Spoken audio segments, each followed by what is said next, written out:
Okay, so today we're going to be making one color prints using craft foam.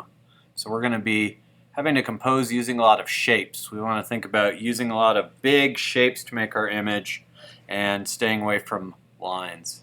So here's a method you can use to help you start your initial sketch.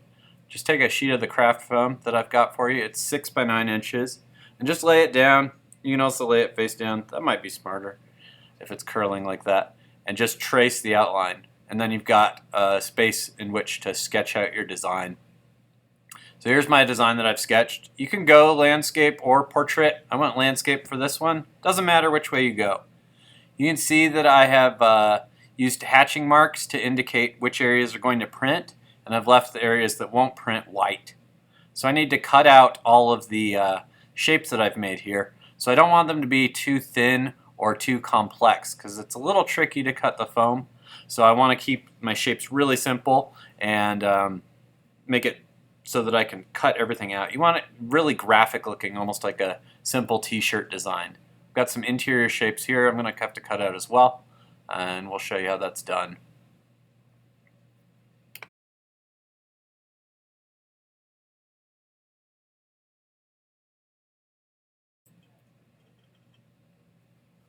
Alright, so I've got my craft foam sheet here. Doesn't really matter what color the foam is.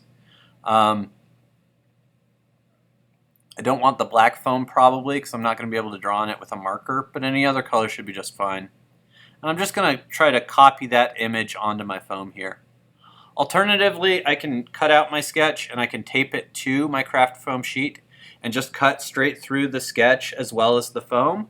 It can get a little bit tricky, but it's a quicker way of doing it. The main issue with that is it will destroy my sketch.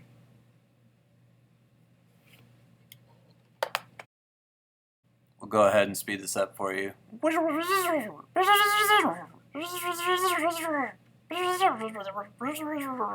Okay, so now I'm going to cut this out. I can use scissors, or I can use a X-Acto knife, kind of a fine utility knife. And if I use the fine utility knife, you can see it's really like a pretty quick job. And we're done. Sometimes in the corners they stick a little bit, so be careful pulling it out. And then I need to cut out these interior shapes here.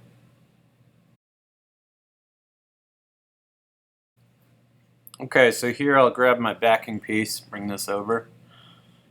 So I'm going to stick this outside shape that I've got to the backing piece, as well as the interior shapes that I'm cutting out. So we're going to stick this right here.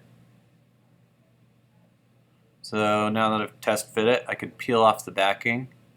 I'm going to peel off a little bit of the backing and then stick it, and then peel the rest of the backing as I try to stick the rest of it down.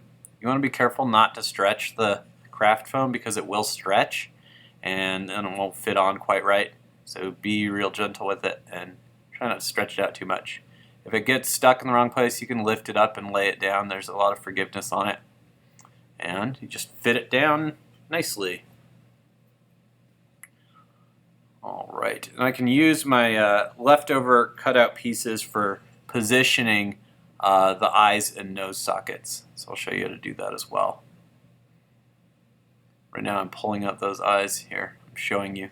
Make it a little easier to see what's going on, instead of just recording my stuff sitting there doing nothing. Yeah, so I've got these pieces snapped out. Again, you got to be careful on the corners, because those can stick. Those are hard to cut through. And I can use this piece, which won't be part of my final plate, but I can use it to position the eyes and the nose. So I did not peel the backing off.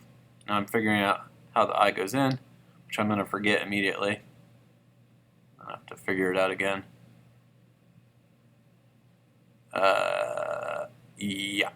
So I peeled the backing off of that eye socket and stuck it down. And I'm just using the rest of the skull to position it. Same idea here. And for the nose and the little marks above the eyebrows, I'm going to speed those up as well. Speed noises, speed noises, speed noises, speed noises, speed noises, speed noises, speed noises, speed noises. And now we've got our final plate ready for printing. So I can go ahead and take it and ink it up and print it out.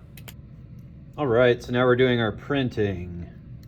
So we need a sheet of plexiglass, our printing plate, and some paper. And you might want like multiple sheets of paper. You might want different colors. Sometimes that's a fun variation. You can vary the color of the ink you're using, but you can also vary the color of the paper to get kind of different compositions and layouts. So I'm gonna just take a bead of ink across my plexiglass here. And now I want to lay it out on the plexiglass in a smooth, even layer. So I want to get a little bit of ink on my brayer, and then I want to make like really short, choppy strokes like this. Pushing it down, lifting it up, moving it back a little. Then I might go the other way. When I've got an even layer of ink right here, that's a pretty good indication that I've got even ink on my brayer. I don't want to get too much ink on my brayer, it's going to make a mess. I want to keep it pretty thin and even. So I've still got more ink up here that I can pull in as needed, but I don't want to pull all my ink into it at the beginning. So I want just that thin, sticky layer. And you can kind of hear it sticking. That's a good indication that it's ready to go. So I'm going to pull this just over here.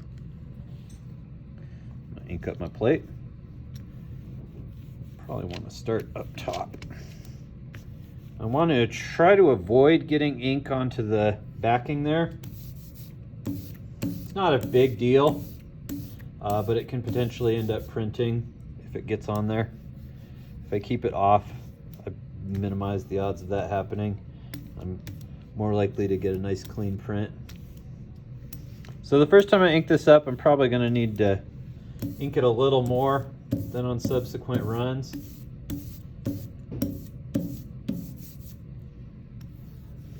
I've got a nice yellow craft foam here, so it's easy to see where I'm inked up and where I'm not.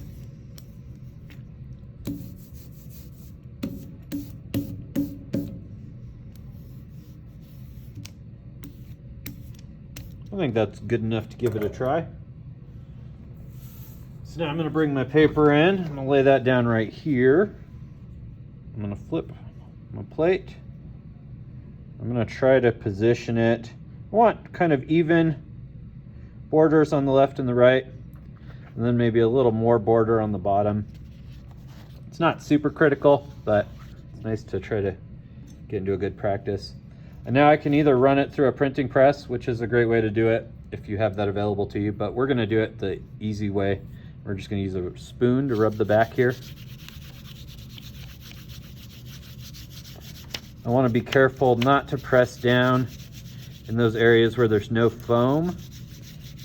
Then I will minimize if I made an ink mess on there.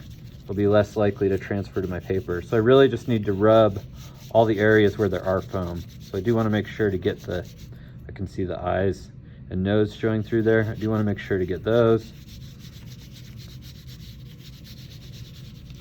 I'm not pressing very hard. Just need a little bit of force. And then kind of move the spoon around quickly, trying to get everywhere. The spoon makes it so the force you apply is in a very small area.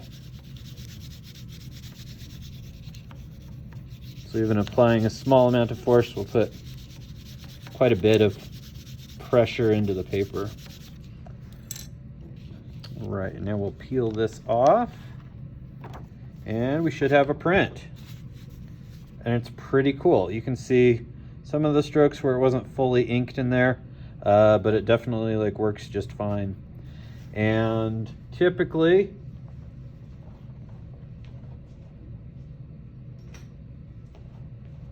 if you're making a set of these, you'll number them. And so you'll start with number 1, and then you put that over the addition, how many you're gonna make. So I don't know, if it was 10, it'd be 1/10, for example. And that is it. So you're gonna have to make a couple of these. I want you to pull 6 of these and choose your best 3. While you're doing that, I would encourage you to experiment with changing up the color of the paper or the ink.